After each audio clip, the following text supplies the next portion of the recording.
Olá, tudo bem? Eu sou Antônio Carlos Lima.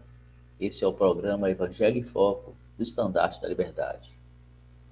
Eu quero fazer todos bem-vindos e hoje, nesse episódio, quero conversar um pouco com vocês sobre um tema muito importante e cujo título é Não seja uma ovelha em pele de lobo.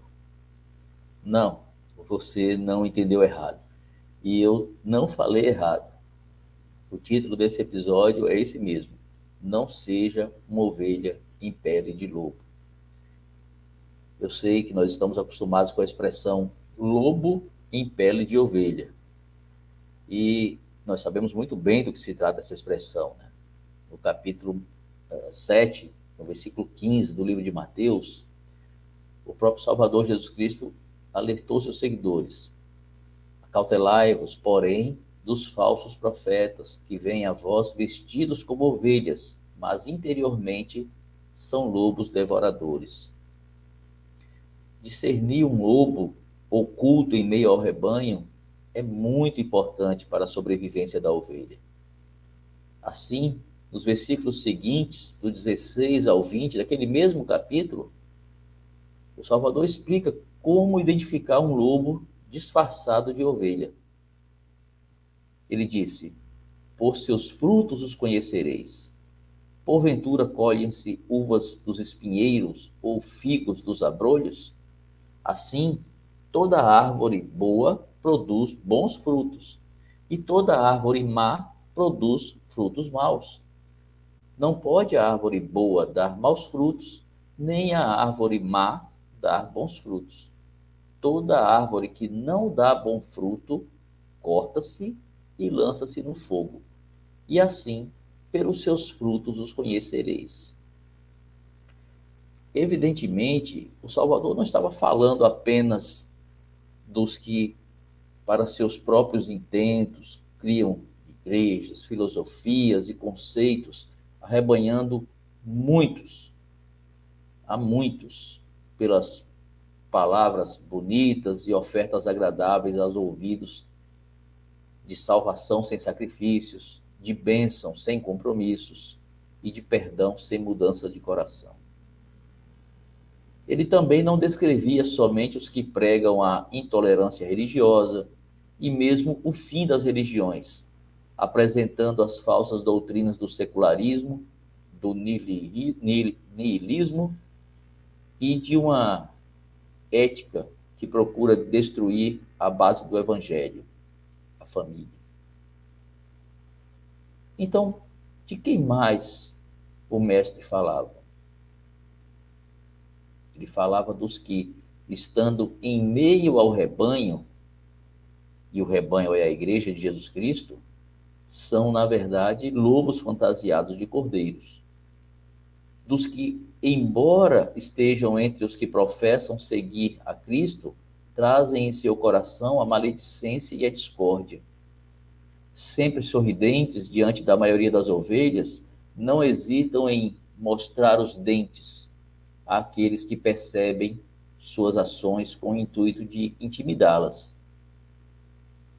de intimidá-los. Semeiam a discussão entre os irmãos e a afronta aos que têm a incumbência de pastorear o rebanho. Embora a existência desses lobos em meio ao rebanho seja uma dura e triste realidade, não são eles os que me causam mais preocupação hoje.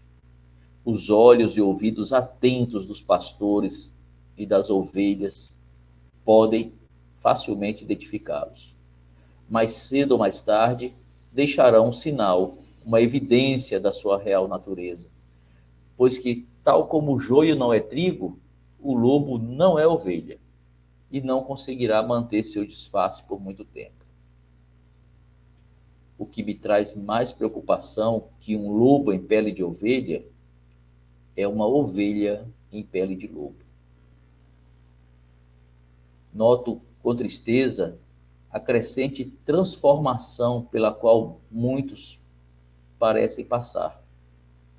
deixando de lado costumes, palavras, crenças e ações claramente cristãs e adotando outros costumes, crenças e ações que, no mínimo, são nebulosos e desfocados da realidade cristã.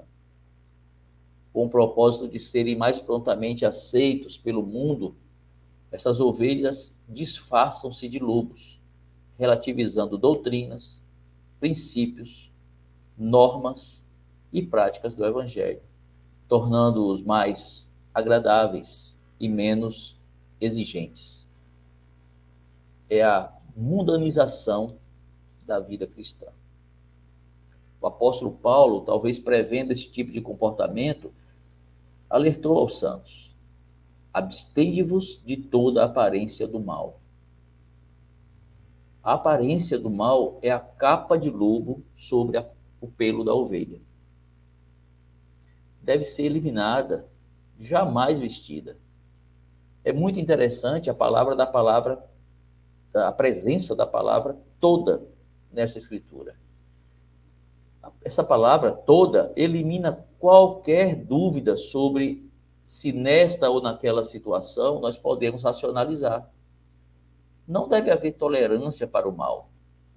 Eu quero descrever 3 situações que, de acordo com a nossa decisão, podem ressaltar nossa condição de ovelha no rebanho de Cristo ou cobrir-nos com uma capa de lobo.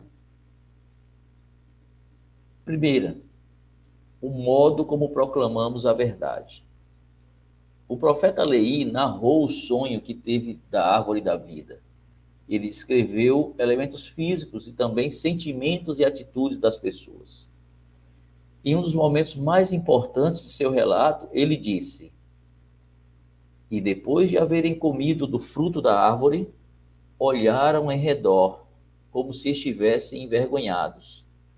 E eu também olhei em redor e vi, na outra margem do rio de água, um grande e espaçoso edifício. E ele parecia estar no ar, bem acima da terra, e estava cheio de gente, tanto velhos como jovens, tanto homens como mulheres, e suas vestimentas eram muito finas, e sua atitude era de escárnio, e apontavam o dedo para aqueles que haviam chegado e comiam do fruto. E os que haviam experimentado do fruto ficaram envergonhados por causa dos que zombavam deles, e desviaram-se por caminhos proibidos e perderam-se. Que coisa triste.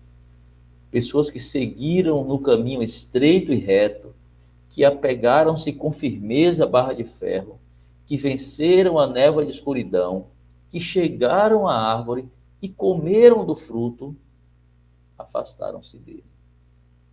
A vergonha os tirou de lá. Cederam às investidas dos orgulhosos, dos zombadores, dos escarnecedores. Intimidaram-se com os ataques sofridos, com as mentiras e falácias dos soberbos. Faltou-lhes coragem para manterem sua condição. Falando sobre a coragem para defender a verdade, o presidente James E. Faust citou algo que ocorreu com um outro profeta, quando ele ainda era um rapaz. Ele relatou: cada um de nós precisa, por vezes, defender corajosa e firmemente aquilo que somos e o que cremos. Quando o presidente Joseph F. Smith era jovem, teve que enfrentar essa situação.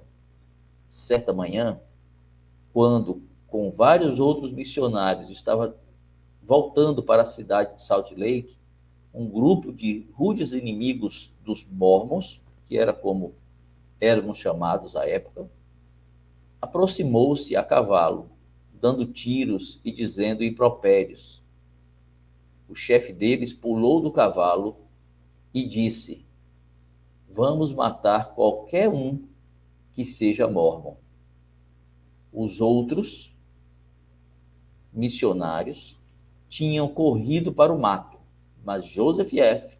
ficou ali, de pé, corajosamente. O homem meteu o revólver no rosto de Joseph F. e perguntou: você é mormon? Joseph F. empertigou-se e disse: Sim, Senhor, até a raiz dos cabelos. O homem ficou surpreso com a resposta. Guardou o revólver, apertou a mão de Joseph e disse: Bem, você é o homem mais admirável que já conheci. Fico satisfeito de ver uma pessoa que defende suas convicções. Tornou a montar e afastou-se com seus companheiros. Concluiu o presidente Fausto. A atitude do presidente Joseph F. Smith é um exemplo do que foi ensinado por Paulo. Ele disse: porque não me envergonho do evangelho de Cristo, pois é o poder de Deus para a salvação a todo aquele que crê. Também não podemos nos envergonhar do evangelho de Cristo. O presidente Monson ensinou.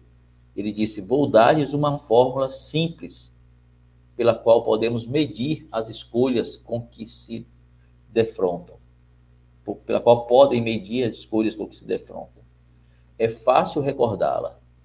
Não se pode fazer o certo, estar certo fazendo o que é errado, e nem se pode estar errado fazendo o que é certo. Sua consciência as adverte como um amigo antes de nos punir como um juiz. Sabe o conselho do presidente Monson?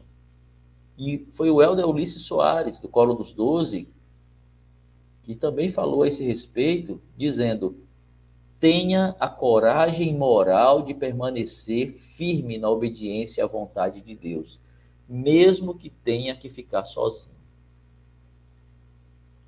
O modo como proclamamos a verdade diz muito sobre quem realmente somos, muito mais do que quem aparentamos ser. Ser valente para viver o evangelho dentro dos limites da igreja ou nas casas dos irmãos é relativamente fácil. Manter a retidão em meio aos seus opositores é muito mais difícil. Acovardar-se ao ponto de concordar, mesmo que em silêncio, com as críticas aos ensinamentos de Jesus Cristo e de sua igreja, ou com as posições e opiniões do mundo a respeito de questões morais, como o casamento de pessoas do mesmo sexo, ou com a palavra de sabedoria, sob a falsa desculpa de estar sendo tolerante, é colocar sobre si a capa de lobo. Segunda, o modo como tratamos as pessoas. Moroni disse: portanto, falarei a vós que sois da igreja, que sois os pacíficos seguidores de Cristo, e que haveis recebido esperança suficiente para entrar no descanso do Senhor, de agora em diante, até que descanseis com ele no céu. E agora, meus irmãos, julgo estas coisas a respeito de vós, devido à vossa conduta pacífica para com os filhos dos homens. Concluiu Moroni. De todas as formas de nos comunicarmos, o que falamos e como falamos, certamente terá o maior impacto sobre as pessoas. Falei recentemente em outros nossos encontros sobre a língua dos anjos. Falemos com bondade e de modo positivo sobre as pessoas. Decidamos não ofender, nem por brincadeira. Eliminemos a fofoca e a aspereza no falar. Uma atitude de bondade e respeito deve ser a tônica, especialmente nos relacionamentos familiares. O Elder Quentin L. Cook, do Coro dos 12, ensinou a esse respeito. Ele disse: o modo como tratamos as pessoas mais próximas de nós é de fundamental importância. A violência, os maus tratos, a falta de educação e o desrespeito no lar são inaceitáveis, tanto para os adultos quanto para a nova geração. Independentemente da cultura em que fomos criados, e quer nossos pais tenham ou não nos maltratado, não podemos maltratar física, emocional ou verbalmente ninguém. Concluiu o Elder Cook. O ser pacífico é uma característica de um indivíduo discípulo de Jesus Cristo, de um verdadeiro discípulo de Jesus Cristo. Não se pode imaginar um cristão colérico, irritadiço, agressivo, impaciente ou intolerante. Mesmo a defesa da verdade deve ser feita com ordem e respeito aos que pensam diferente de nós. O emprego da força como defesa pode ser justificado em determinadas situações, porém, elas são extremas. O cristão deve sempre agir com justiça e manter em seu coração a bondade e a caridade para com todos, mesmo seus inimigos. Terceira situação, o modo como nos vestimos. O elder de Todd Christofferson, dos 12, relatou, muito tempo atrás, uma jovem de outra parte dos Estados Unidos foi passar algumas semanas na casa de parentes. Em seu primeiro domingo, foi à igreja com uma blusa simples e elegante, uma saia na altura dos joelhos e um suéter claro com botões. Estava usando meia calça e sapatos sociais, e seu penteado era simples, mas feito com cuidado.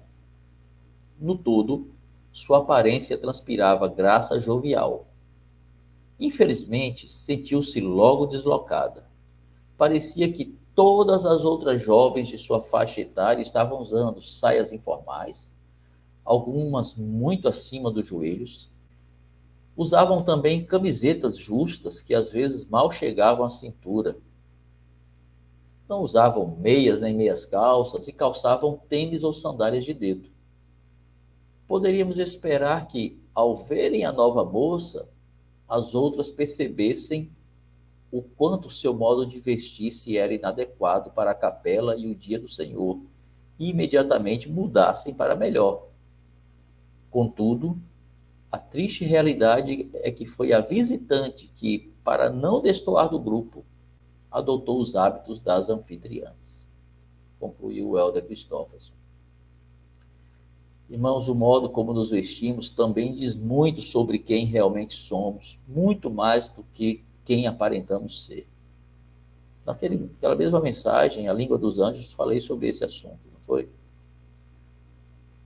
Se você ainda não assistiu, assiste lá, aqui no Evangelho em Foco. Como mostra o exemplo citado pelo elder Christofferson, vestir-se de modo inadequado não é apenas vestir-se com roupas reveladoras. Quando o portador do sacerdócio vai às reuniões com a camisa por fora das calças, sem gravata, ou com a gravata frouxa, ou o nó frouxo, ou com aparência desleixada de qualquer modo, assemelha-se mais ao modo de vestir-se do profeta ou ao modo de vestir-se do mundo, que banaliza a formalidade? Quando uma irmã usa roupas que deixam o corpo à mostra, além do padrão estabelecido pelo Senhor para a sua igreja, assemelha-se ao modo de vestir-se das irmãs, líderes gerais, ou ao modo de vestir-se do mundo, que dissimula a proteção ao corpo, fingindo cobrir quando pretende mostrar? O presidente Monson disse: algumas pessoas tolas voltam as costas para a sabedoria de Deus e seguem a sedução da moda volúvel, a atração da falsa popularidade e a emoção do momento. É preciso coragem para pensar o que é certo, escolher o que é certo e fazer o que é certo, pois essa rota raramente é fácil de ser trilhada, se é que alguma vez o será, concluiu. Quando não sabemos o que é adequado vestir, devemos consultar aqueles que nos lideram, começando pelos pais, e depois os líderes eclesiásticos. E se parecer difícil vestir-nos nos padrões que os profetas estabeleceram, podemos encontrar forças no estudo das Escrituras, das palavras dos profetas e na oração. A pergunta-chave é: na presença de Cristo, Eu me vestiria assim? Essa é a pergunta que a gente precisa se fazer sempre. Estes são apenas alguns exemplos de situações nas quais precisamos estar atentos e descobrir se estamos agindo como uma ovelha ou como um lobo. Diferentemente dos lobos, as ovelhas não têm má intenção, mesmo quando se revestem da capa de lobo. Elas assim o fazem para tentar alcançar aceitação, popularidade ou por rebeldia juvenil, que pode ocorrer em qualquer época da vida, a depender da maturidade pessoal. Contudo, adotar a postura de lobo sendo uma ovelha é muito perigoso e um sinal de falta de confiança no bom pastor. Caso você perceba que está mais apropriado do mundo do que a igreja, tenha coragem de abandoná-la agora mesmo.